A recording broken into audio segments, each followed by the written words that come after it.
Om Swastiastu, Assalamualaikum warahmatullahi wabarakatuh. Shalom, salam sejahtera untuk kita semua. Yang saya hormati Pak Laser selaku dosen pembimbing web programming. Sebelum masuk ke materi, izinkan saya untuk memperkenalkan diri terlebih dahulu. Jadi, perkenalkan, nama lengkap saya, Akulia Teresa Finansinasam, dengan NIM 2300302885. Oke. Nah, untuk topik pembahasannya, saya membagi materi ini ke dalam beberapa bagian utama, yaitu yang pertama ada landasan teori, yang kedua ada analisis dan perancangan, dan yang terakhir itu kesimpulan. Nah, tujuan pembahasan ini agar kita semua bisa memahami konsep dan alur kerja dari sistem aplikasi wisata yang akan saya bangun. Nah, kita mulai dengan landasan teori tentang sistem informasi. Sistem informasi sendiri adalah kombinasi antara teknologi informasi dan aktivitas manusia yang digunakan untuk mendukung operasional, manajemen, serta pengambilan keputusan dalam sebuah organisasi. Nah, dalam konteks aplikasi wisata yang saya buat, sistem informasi ini berperan penting untuk mengelola dan transaksi dan pembayaran secara efisien. Nah, sehingga operasional menjadi lebih mudah dan terstruktur. Nah, oke, selanjutnya kita akan membahas tentang online travel agent. Online travel agent itu adalah agen yang menjual layanan pariwisata seperti transportasi, penginapan, dan perencanaan kegiatan liburan. Nah, travel agent juga melayani kebutuhan individu dan kelompok yang ingin merencanakan perjalanan secara mudah dan praktis. Nah, dalam sistem ini, konsep travel agent ini menjadi dasar utama yang membantu pengguna memilih dan memesan paket pariwisata dengan lebih cepat. Oke. Nah, selanjutnya saya akan menjelaskan dua teknologi utama yang saya gunakan, yaitu ada PHP dan MySQL. Nah, jadi PHP adalah bahasa scripting open source yang sering dipakai dalam pengembangan web. Nah, bahasa ini memungkinkan saya membuat halaman web dinamis yang responsif. Nah, sedangkan MySQL adalah sistem manajemen basis data yang memudah pengelola data dengan cara yang terstruktur, sehingga memudahkan akses dan pengelolaan data di aplikasi.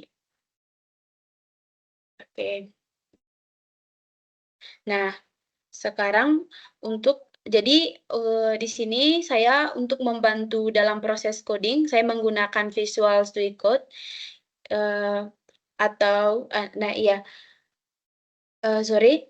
aplikasi ini merupakan editor code yang dibuat oleh Microsoft dan mendukung banyak sistem operasi seperti Windows, Linux. Nah, Visual Code ini menyediakan berbagai fitur seperti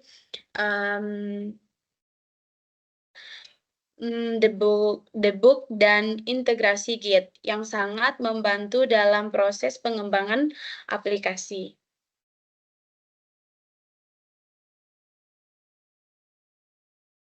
Selanjutnya adalah DFD atau Data Flow Diagram.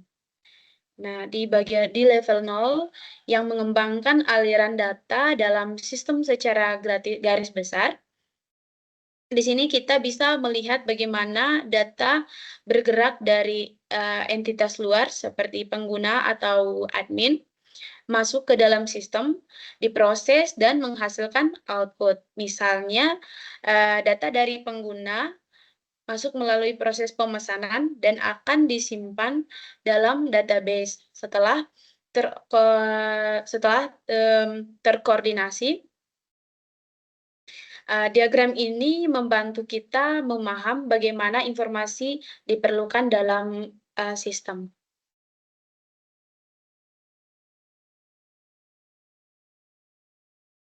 Dan juga di FD level 1. Nah, ini menjelaskan proses secara lebih mendetail dibanding dengan level 0. Misalnya, di proses pemesanan terdapat subproses seperti verifikasi data, mengirim, mengonfirmasi, dan pembayaran. Nah, dengan DFD level 1 ini, kita bisa melihat detail dari setiap proses yang terjadi, sehingga alur data dalam sistem menjadi lebih jelas. Oke, selanjutnya kita membahas tentang IRD. Nah, diagram untuk aplikasi The Bali Export. Nah, diagram ini memperlihatkan hubungan antara entitas-entitas utama seperti admin, customer, pemesanan, dan pembayaran. Misalnya, hubungan antara admin dan customer adalah ada IRD. IRD atau Entitas Relationship adalah model atau rancangan untuk membuat database supaya lebih mudah dalam menggambarkan data yang memiliki hubungan atau relasi dalam bentuk sebuah desain. Dengan adanya IRD diagram, maka sistem database yang berbentuk dapat digambarkan dengan lebih terstruktur. Nah, kita masuk ke topik pembahasan kedua, yaitu analisis dan perancangan. Oke, yang pertama itu analisis kebutuhan pengguna. Nah, dalam analisis ini terdapat beberapa aktor utama, yaitu ada admin, customer atau pelanggan, ada travel guide, dan supplier atau penyedia layanan. Jadi setiap aktor ini memiliki peran dan fungsi yang berbeda dalam setiap dalam sistem. Nah, berikut saya akan menjelaskan kebutuhan dari masing-masing aktor. Yang pertama itu admin. Ini bertanggung jawab atas pengelolaan administrasi sistem. Beberapa tugas dan kebutuhan, yaitu yang pertama itu menambahkan dan memperbarui sistem informasi paket wisata. Yang kedua itu mengelola pemesanan dan pembayaran untuk memastikan transaksi berjalan lancar. Nah, yang ketiga itu mengelola data pengguna. Keempat ada membuat laporan pemesanan dan transaksi. Yang kelima ada mengelola konten seperti blog, galeri, dan lain-lain. Nah, yang terakhir itu ada mengirim notifikasi kepada pelanggan. Nah, yang kedua itu ada customer atau pelanggan. Nah, pelanggan adalah pengguna yang akan menggunakan layanan atau produk yang disediakan dalam sistem kebutuhan pelanggan. Jadi, di sini yang pertama itu melihat informasi paket wisata, yang kedua membuat akun dan login, yang ketiga melakukan pemesanan dan paket wisata, yang keempat ada melakukan pembayaran, yang kelima melihat riwayat pemesanan dan status pembayaran, dan keenam itu memberikan ulasan atau feedback setelah perjalanan. Nah, lanjut ada travel guide. Nah, travel guide atau pemandu wisata memiliki tugas dan tanggung jawab yang lebih fokus pada layanan lapangan. Nah, kebutuhan mereka adalah yang pertama itu melihat jadwal detail pemesanan agar dapat mempersiapkan diri dengan baik sebelum sebelum menemui pelanggan. Nah, yang kedua itu ada mengonfirmasikan ketersediaan untuk paket yang dipesan, memastikan bahwa layanan tersedia sesuai kebutuhan pelanggan. Yang ketiga itu mengelola profil dan layanan yang ditawarkan. Nah, selanjutnya ada supplier. Di sini yang pertama itu the supplier atau penyedia layanan. Di sini dia mengonfirmasi ketersediaan layanan atau fasilitas seperti hotel, transportasi, dan lain-lain. Yang kedua itu ada mengolah stok layanan atau produk. Yang ketiga itu mengirim invoice untuk layanan yang disediakan.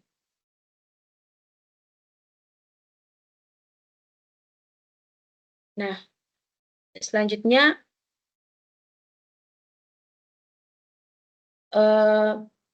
kita bahas satu persatu apa yang dibutuhkan dalam kebutuhan sistem. Nah, yang pertama kita butuhkan adalah exam. Di sini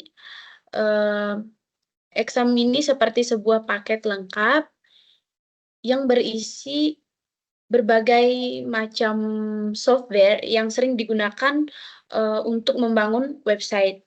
Jadi dengan XMPP kita sudah punya server web, database, dan beberapa tools lainnya. Yang kedua itu ada kita perlu software untuk menulis code, yaitu Visual Studio Code. Nah, kalau XMPP itu seperti bengkel, seperti bengkelnya, sedangkan Visual Code itu seperti alat tulisnya. Nah, di sini kita akan menulis semua kode program kita. Nah, yang ketiga, kita butuh sistem operasi, yaitu Windows 10. Di sini saya menggunakan sistem operasi Windows 10. Nah, sistem operasi ini seperti otak dari komputer kita. Nah, semua program yang kita gunakan, termasuk XMPP dan Visual Studio Code, akan berjalan di atas sistem operasi ini. Nah, yang kelima itu ada, yang keempat itu kita butuh sebuah laptop. Jadi di sini saya menggunakan laptop dengan merek Dell. Laptop ini akan menjadi tempat kita menjalankan sebuah software yang sudah kita sebutkan tadi. Nah, yang terakhir itu Draw AI, EO. Nah, sebuah aplikasi berbentuk web yang sangat populer dan gratis untuk membuat berbagai jenis diagram, termasuk flowchart, diagram UML, diagram jaringan, dan banyak lagi lainnya.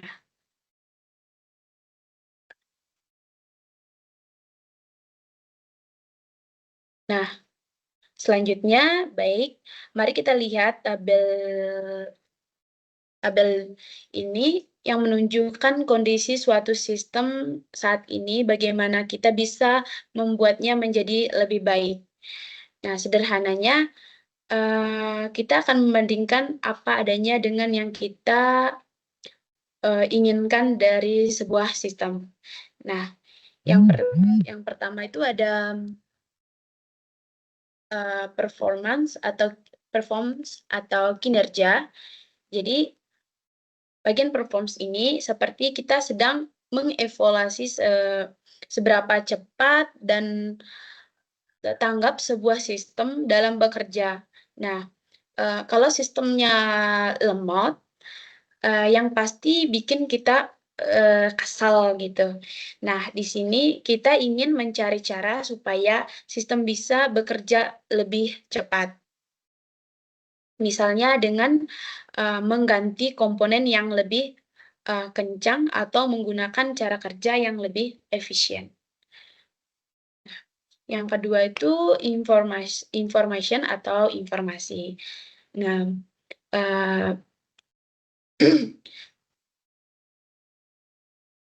sekarang kita lihat bagaimana information. Bagian ini penting banget karena menyangkut akurasi dan kelengkapan data yang dihasilkan oleh sistem. Bayangkan kalau data yang dapat itu salah ya, atau ketinggalan zaman, pasti keputusan yang diambil juga jadi salah. Makanya kita perlu memastikan data yang kita punya itu benar-benar akurat dan selalu update gitu. Terus yang selanjutnya ada ekonomi. Nah, kalau bagian ekonomi ini ini berkaitan dengan biaya. Ini berkaitan dengan biaya. Nah, jadi siapa sih yang nggak mau hemat? Nah, di sini kita akan mencari cara untuk mengurangi biaya operasional sistem, misalnya dengan menggunakan teknologi yang lebih murah atau mengoptimalkan. Nah, mengoptimalkan pengguna sumber daya yang ada. Selanjutnya ada kontrol. Jadi ini tentang keamanan sistem.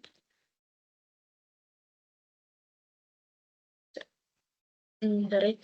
Ini tentang keamanan sistem kita.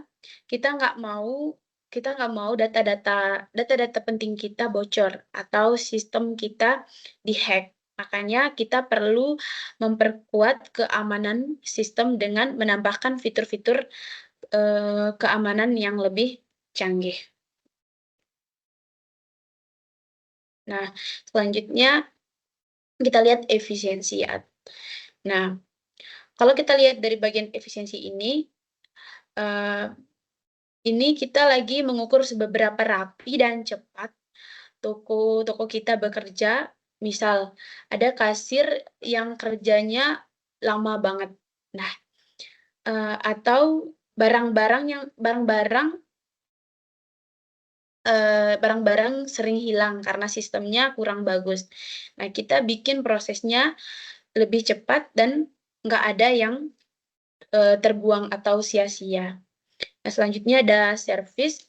Nah, bagian service ini lebih ke bagaimana pelanggan kita diperlakukan. Apakah mereka dilayani dengan baik, cepat, dan aman.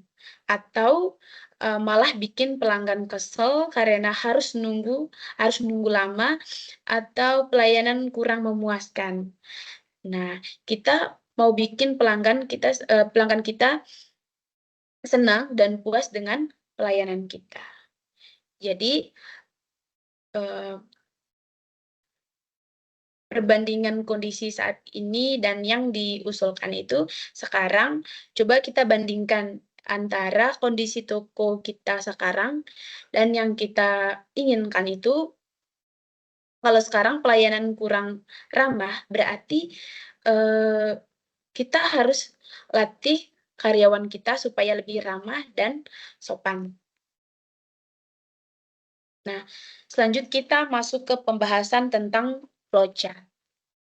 Nah, mari kita mulai dari awal. Jadi, di sini ada mulai, selanjutnya pelanggan memanggil website.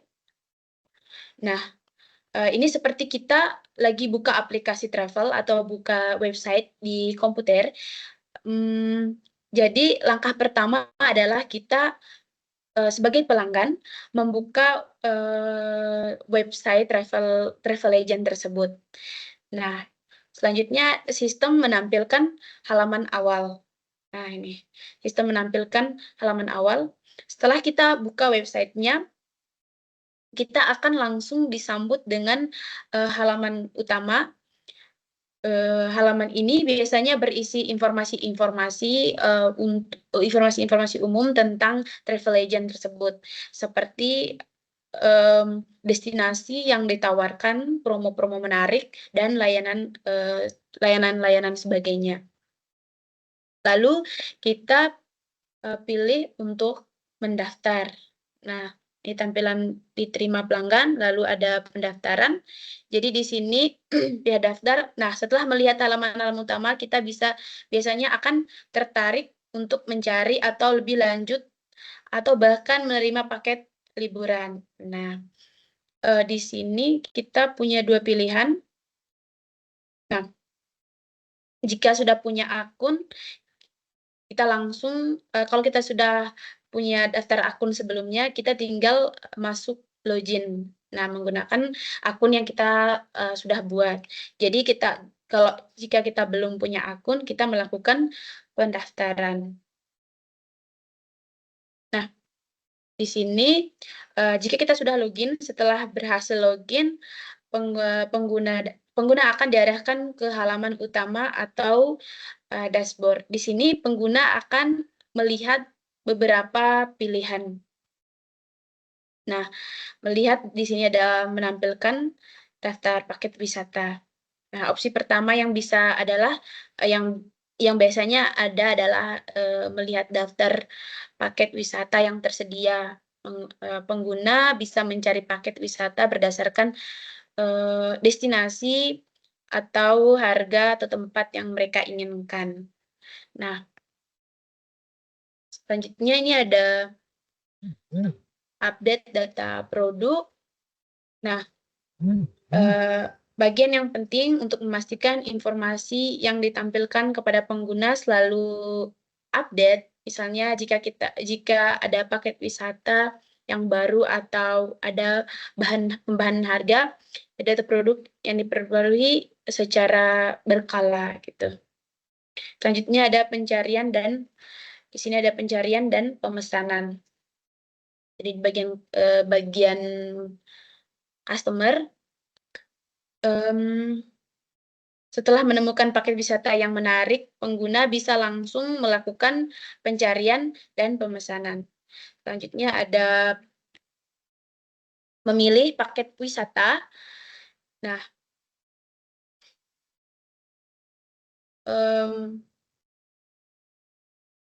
di tahap ini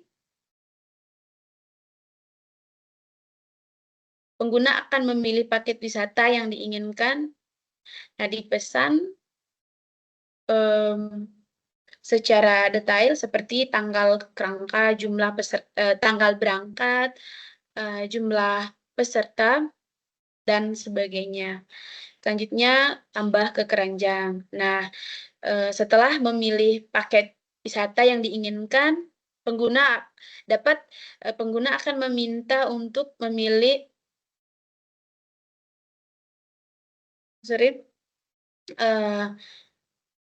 pengguna bisa menambahkan ke keranjang belanja.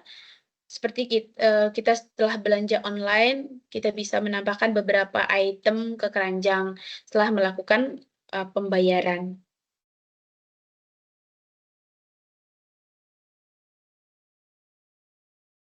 Nah, di sini ada pertama itu ada pilih tanggal dan jumlah peserta. Nah, setelah memilih paket wisata yang diinginkan, pengguna akan diminta untuk memilih tanggal keberangkatan dan jumlah peserta. Selanjutnya, jika ya, berarti pengguna sudah menentukan tanggal dan jumlah peserta, maka proses akan dilanjutkan ke tahap pembayaran. Nah, jika tidak,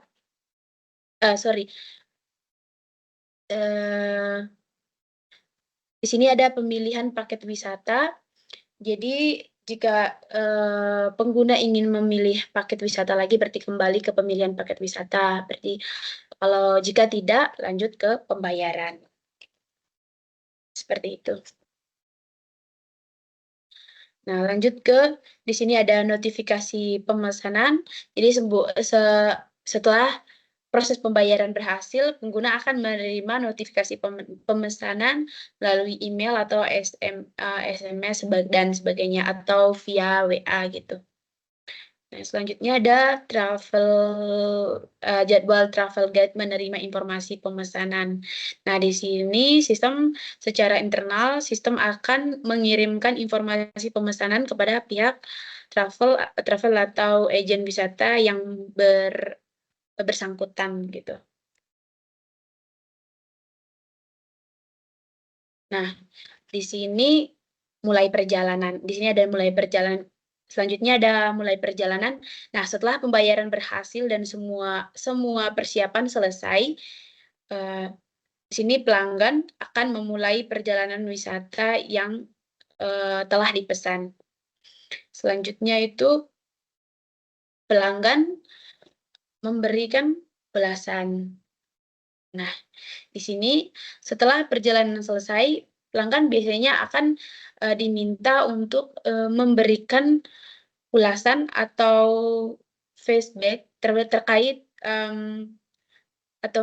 terkait perjalanan mereka.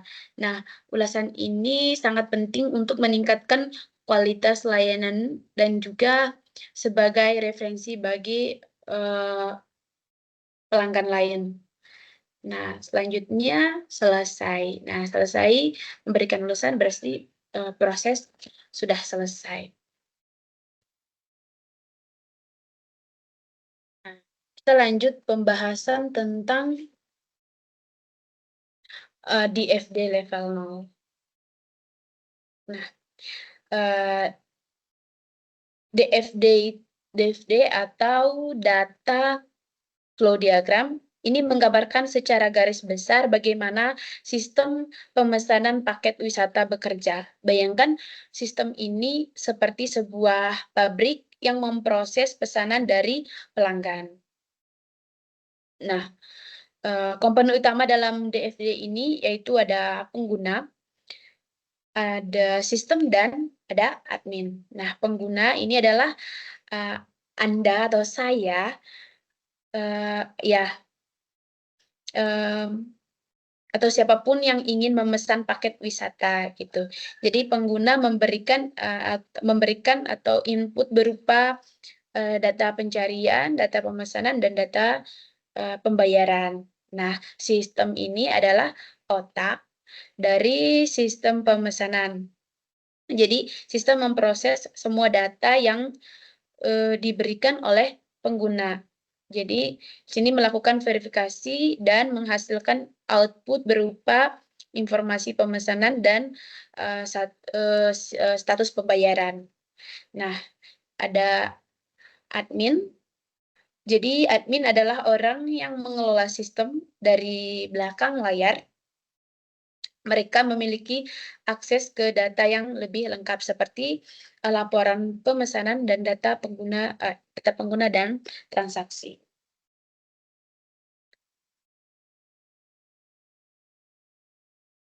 Jadi di sini alur kerja dalam DVD level 0 ini, pengguna memasukkan data, atau Anda sebagai pengguna akan memasukkan data yang dibutuhkan untuk melakukan pemesanan seperti tujuan wisata, tanggal keberangkatan, dan jumlah pesan dan pembayaran. Lalu ada sistem penerima data. Di sini sistem akan menerima semua data yang telah dimasukkan. Nah, di sini sistem memproses data. Sistem akan melakukan beberapa proses seperti memberikan ketersediaan paket wisata, menghitung total biaya, dan melakukan verifikasi pembayaran. Nah, di sini sistem menghasilkan output. Setelah proses selesai, sistem akan memberikan informasi kepada pelanggan mengenai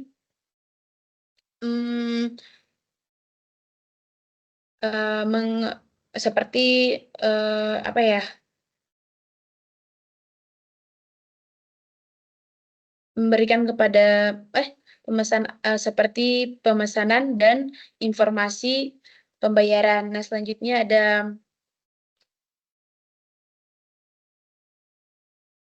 admin mengakses data. Di sini admin dapat mengakses semua data yang ada dalam sistem untuk keperluan minorting.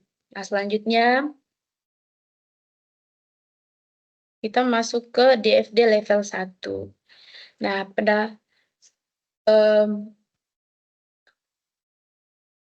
di sini ada pendaftaran pelanggan.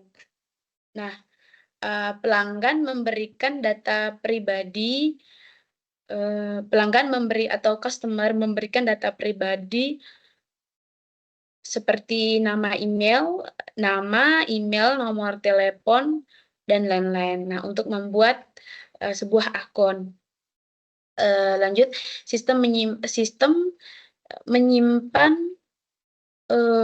data pelanggan ke dalam database tabel customer. Nah, pelanggan mendapatkan akun dengan username, password untuk akses selanjutnya. Nah, lalu ada proses login. Nah, di sini pelanggan menggunakan username dan password yang sudah didapatkan untuk masuk ke dalam sistem. Jadi, sistem memverifikasikan atau mencocokkan atau kecocokan username dan password dengan data yang tersimpan. Jika cocok, pelanggan akan diberikan akses ke fitur-fitur dalam sistem. Di sini ada penambahan produk. Di sini ada menambahkan produk. Nah, admin dapat menambahkan paket wisata baru ke dalam sistem produk. Nah, data paket wisata seperti nama paket, harga, destinasi, dan lain-lain disimpan dalam tabel produk. Seperti itu. Nah, selanjutnya ada pemesanan paket wisata oleh pelanggan. Jadi, pelanggan memilih paket wisata yang diinginkan dan daftar produk yang tersedia. Jadi, data pemesanan seperti pelanggan, paket wisata seperti pelanggan, paket wisata, tanggal keberangkatan, jumlah peserta, dan lain-lain. Nanti disimpan dalam database tabel pemesanan. Oke, selanjutnya ada proses pembayaran. Nah, pelanggan melakukan pembayaran untuk paket yang telah dipesan. Jadi, data pembayaran atau metode pembayaran, jumlah pembayaran, tanggal pembayaran itu disimpan dalam sebuah tabel pembayaran. Nah, selanjutnya ada pengelola. Yang terakhir itu ada data pengelola oleh admin. Nih. Nah, admin dapat mengakses dan mengelola semua data yang ada dalam sistem seperti pelanggan, produk, pemesanan, dan pembayaran. Jadi, admin dapat membuat laporan, melakukan perubahan data, dan menghapus data yang tidak diperlukan.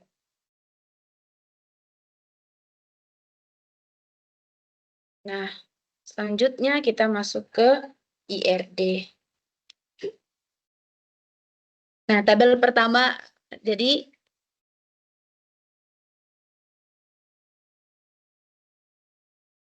jenis relasi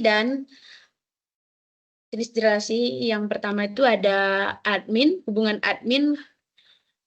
Di sini admin ke customer itu hubungannya satu admin dapat mengelola banyak data customer, seperti itu. Selanjutnya dari customer ke pemesanan. Nah, di sini dari customer ke pemesanan itu satu customer dapat melakukan banyak pemesanan. Selanjutnya ada customer ke ulasan. Nah, di sini customer memberikan ulasan. Di sini satu customer dapat memberikan banyak ulasan untuk paket wisata. Selanjutnya customer ke pembayaran. Nah, satu pemesanan ini hubungannya satu pemesanan memiliki satu pembayaran. Nah, selanjutnya ada paket wisata. Nah, ini hubungan dari paket wisata ke supplier. Nah, ini. Nah, ini satu paket wisata dapat memiliki beberapa supplier dan begitupun sebaliknya gitu. Sekarang yang terakhir tuh ada travel guide. Nah, di travel guide ke pemesanan itu satu travel guide memiliki akses ke beberapa pemesanan yang berbeda. Seperti itu. Nah, ini ada penjelasannya. Selanjutnya kita masuk ke penjelasan tentang mapping. Nah, di sini ada tabel pertama, ada tabel admin. Nah, tabel ini menyimpan data mengenai admin yang bertugas untuk mengelola informasi dalam sistem ini. Berikut adalah kolom-kolom. Ini ada kolom-kolom. Pada tabel admin, ada ID admin, merupakan kolom kunci utama dengan primary key untuk mengidentifikasikan setiap admin secara unik. Tipe datanya yaitu dengan digunakan adalah integer dengan panjang karakter 11. Yang kedua itu ada nama. Jadi kolom ini menyimpan nama admin, tipe datanya varchar dengan panjang maksimal 100 karakter. Nah, selanjutnya ada nomor telepon. Nah, ini menyimpan nomor telepon admin. Kolom ini menggunakan tipe data varchar dengan panjang 20 karakter. Selanjutnya ada email. Nah, kolom ini menyimpan email admin dan juga menggunakan tipe data varchar dengan panjang karakter 100 karakter. Selanjutnya yang terakhir tuh ada password. Nah, kolom ini menyimpan password yang digunakan untuk autentikasi admin. Nah, tipe datanya varchar dengan panjang maksimal 100 karakter. Yang kedua itu ada tabel paket wisata. Nah, tabel kedua adalah paket wisata ini yang berfungsi untuk menyimpan informasi mengenai paket-paket wisata yang ditawarkan. Nah, jadi di sini ada ID paket, kolom ini. Nah, kolom ini adalah kunci utama atau primary key yang secara unik untuk mengidentifikasikan setiap paket wisata. Tipe data yang digunakan yaitu integer. Nah, yang kedua itu ada nama paket. Nah, ini menyimpan nama di paket wisata. Kolom ini menggunakan tipe data varchar dengan panjang maksimal 100 karakter. Nah, selanjutnya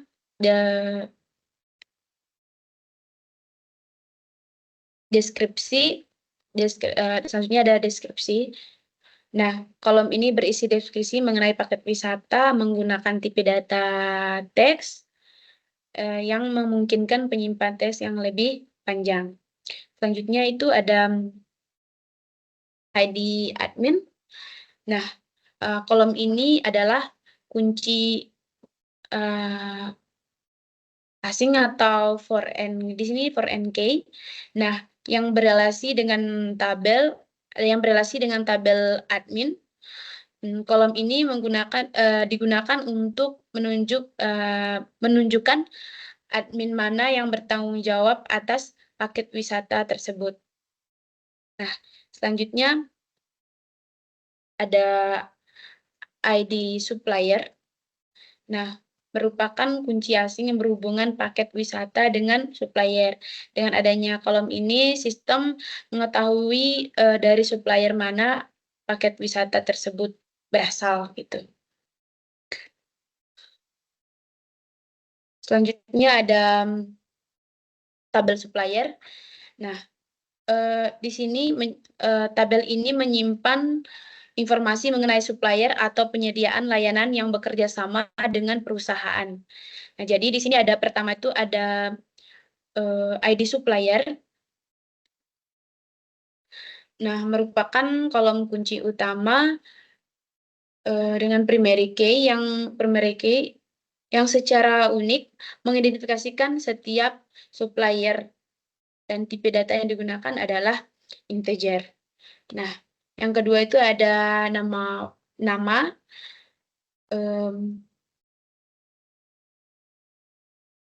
Kolom ini menyimpan nama supplier, tipe data varchar dengan panjang karakter 100. Yang selanjutnya ada email. Ini menyimpan alamat email dari supplier digunakan untuk komunikasi dan pengiriman informasi panjang maksimal 100 karakter. Selanjutnya ada jenis layanan. Di sini kolom ini menyimpan jenis layanan yang disediakan oleh supplier. Nah, tipe data varchar dengan panjang maksimal 50 karakter. Selanjutnya ada stok. Nah, ini menyimpan jumlah stok atau kapasitas layanan yang tersedia dari supplier. Tipe data yang digunakan adalah integer.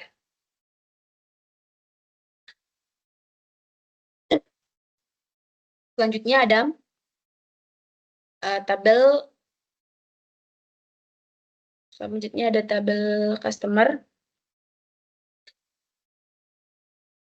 Di sini yang pertama itu ada ID customer. Kolom ini adalah kunci utama dari primary key yang secara unik mengidentifikasikan setiap customer. Tipe data yang digunakan adalah integer. Yang kedua ada nama. Jadi menyimpan nama dari customer, tipe datanya ada varchar dengan panjang maksimal 100 karakter. Ada email, kolom ini berisi email customer yang digunakan komunikasi dan informasi terkait layanan, panjang maksimal 100 karakter. Terus next ada alamat, ada password. Selanjutnya ada TB Travel Guide. Di sini ada tabel travel guide, ada ID guide. Nah, kolom ini mengidentifikasikan setiap travel guide secara unik. Tipe data yang digunakan adalah integer. Selanjutnya ada nama, ada email, ada password, dan profil. Nah, selanjutnya ada tabel pembayaran. Tabel pembayaran sama seperti ada ID pembayaran, tipe datanya integer, dan primary key ada ID pemesanan, metode pembayaran, status jumlah. Selanjutnya ada pemesanan, ID pemesanan, tipe datanya integer, ID customer, ID paket, status pembayaran, tanggal pemesanan. Nah, di sini tanggal pemesanan tipe datanya date. Gitu. Selanjutnya ada tabel ulasan. Di sini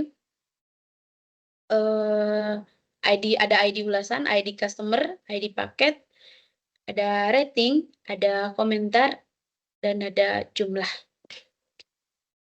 Nah, di sini komentar tipe datanya menggunakan teks. Oke, selanjutnya kita masuk ke kesimpulan. Jadi, kesimpulannya yaitu sistem The Bali Explorer yang baru diharapkan mampu meningkatkan efisiensi keamanan dan kualitas layanan. Dengan desain yang lebih terstruktur, sistem ini tidak hanya mempercepat proses dan menghemat biaya, tetapi juga meningkati akurasi data dan kenyamanan bagi pengguna. Hal ini mendukung The Bali Explorer atau web yang telah dibuat untuk menjadi platform wisata yang andal dan berdaya saing, serta memenuhi kebutuhan pengguna secara optimal sehingga mendukung pertumbuhan bisnis dalam jangka panjang. Oke, terima kasih atas perhatiannya. Terima kasih.